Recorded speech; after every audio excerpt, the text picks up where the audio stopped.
نظم سرخط دی تاسو د دې خلکو دپاره چغې ولې وهئ ړومبی بندې شاهین صاحب چې دا هغه قام دی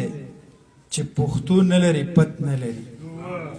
دا هغه قام دی چې پښتو نه لري پت نه لري دا هغه قام دی چې ننګ نه لري غیرت نه لري دا هغه قام دی چې همیش د بل لښکر پاتې دی دا هغه قام دی چې قومي حساسیت نه لري دا هغه قام دی چې د بل ډول ته ګډېږي مدام دا هغه قام دی چې سوچ د حریت نه لري تاسو د دې خلکو دپاره چغې ولې دویم بندې قیس صاحب چې د دوی ضمیر مړ دی دوی ډېر ارزان خرڅېږي مدام د دوی ضمیر مړ دی دوی ډېر ارزان خرڅېږي مدام دوی په جر مست دي دوی اغیارو نظارېږي مدام د دوی د خپل ځان او د خپل قام سوداګري کوي تل دوی چارپایان دي په میلو کې نیلامیږي مدام د دوی ټوپک او د دوی توره ستاسو توره نه ده دوی په مغول خرڅ دي پردي جنګ کې جنګېږي مدام تاسو د دې خلکو دپاره چغې ولې وهئ باچا لاله بل بندې چې تاسو نه هیر شو تاریکې چې پر روخان چاکه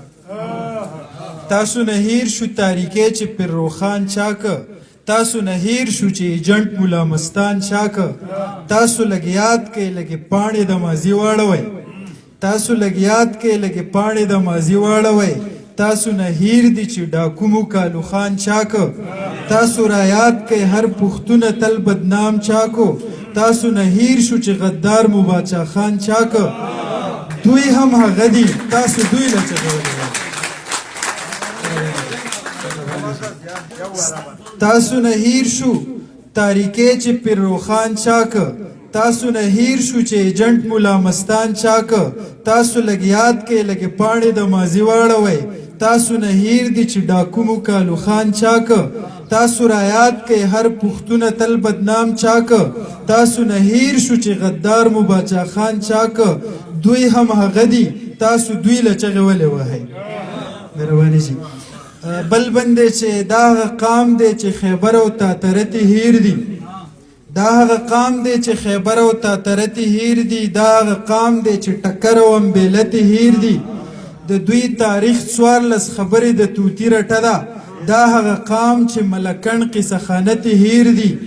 دا هغه خلک دی کشمیر او فلسطین چې ګټي